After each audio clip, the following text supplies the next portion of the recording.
E aí, pessoal, tudo bem com vocês? Aqui quem fala é o professor Luiz, e no vídeo de hoje a gente vai resolver uma questão do Enem PPL do ano de 2022 que fala pra gente o seguinte: detectores de fumaça baseados em ionização funcionam como se fossem um nariz eletrônico acusando a presença de moléculas incomuns, fumaça, em seu interior.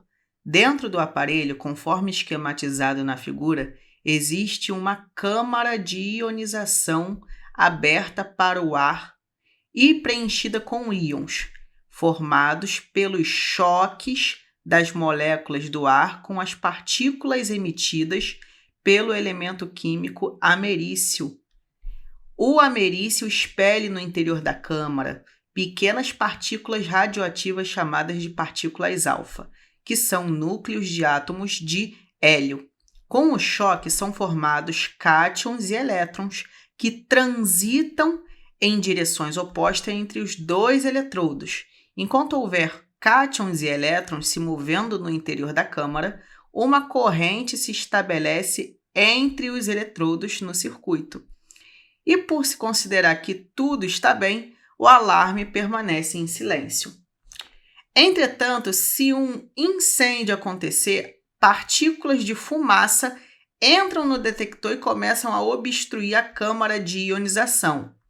As partículas de fumaça se prendem aos íons e o circuito no detector acusa essa mudança imediatamente, acionando o alarme.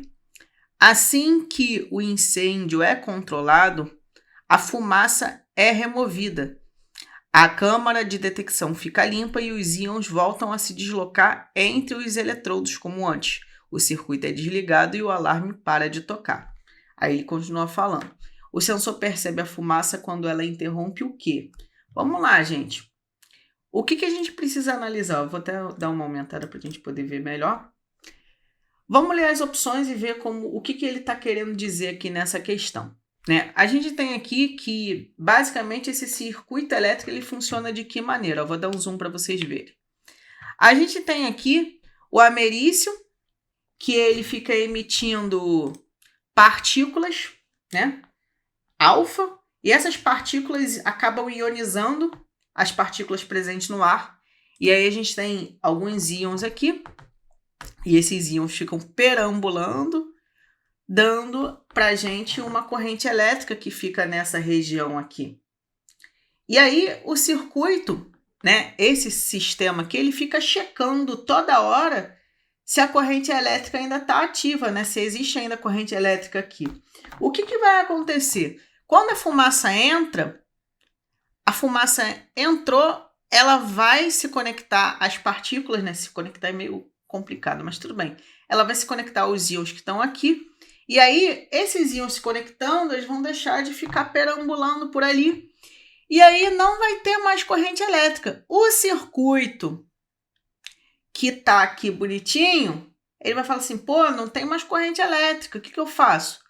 Aí ele vai lá e aciona o alarme. Aí o alarme toca indicando que não tem mais corrente elétrica.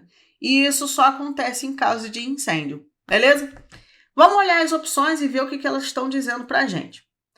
A opção, né? A primeira opção fala que tem fissão nuclear do gás hélio. Pô, o gás hélio ele não é um átomo instável.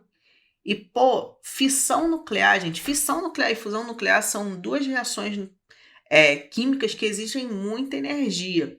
Então não dá para estar acontecendo toda hora fissão nuclear, senão a gente ia dar muito ruim, sabe? E além disso, o hélio não é um átomo estável, então é muito improvável que ele aconteça fusão nuclear, beleza? Então a letra A não pode ser. Aí a letra B interrompe a passagem de corrente elétrica, exatamente porque antes os cátions estavam perambulando aqui, e depois com a fumaça eles deixam de perambular, deixando de existir a corrente elétrica. Beleza, então essa opção ela parece boa, parece correta, parece ser o gabarito, mas vamos ler o resto. Vou já dar uma marcadinha nela aqui, mas vamos ler o restante.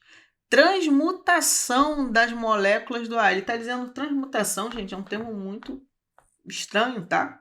Porque Transmutar um elemento químico é tu pegar uma molécula, por exemplo, pegar ouro e transformar em prata, pegar prata e transformar em ouro, né? Pelo menos, pelo que eu sei, é isso. Então, transmutação das moléculas de ar não vai acontecer. Vai acontecer uma reação química e pode ser que exista a formação, né, reações químicas que formem novos componentes, né, quando a fumaça chega.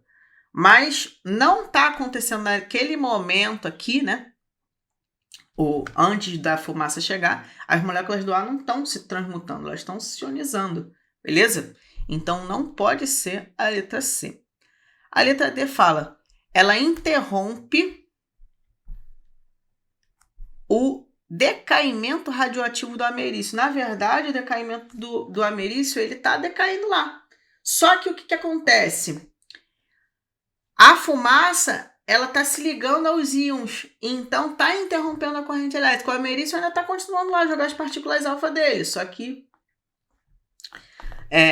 essas partículas não estão formando a corrente elétrica porque elas estão sendo conectadas à fumaça, beleza? Então, a letra D, ela até é uma resposta que você poderia marcar, uma resposta que, realmente acontece o decaimento do ameriço, mas não é isso que justifica, né, o sensor que percebe a fumaça. E letra E, fusão nuclear entre o hélio e o ameriço. Não vai acontecer fusão nuclear. Você precisaria de altas temperaturas, né? Quem realiza a fusão nuclear, gente, é o Sol. Um detector de fumaça, ele não tem as características do Sol para fazer fusão nuclear. E nem a gente conhece métodos, né, na Terra, tecnologia suficiente para um detector de fumaça fazer fusão nuclear, tá bom? Então, a letra E também está incorreta. Eu vou dar uma minimizada aqui para vocês verem como ficou. E é isso. Gabarito letra B. Eu vou ficando por aqui. Desejo uma ótima semana, bons estudos e até a próxima. Tchau, tchau.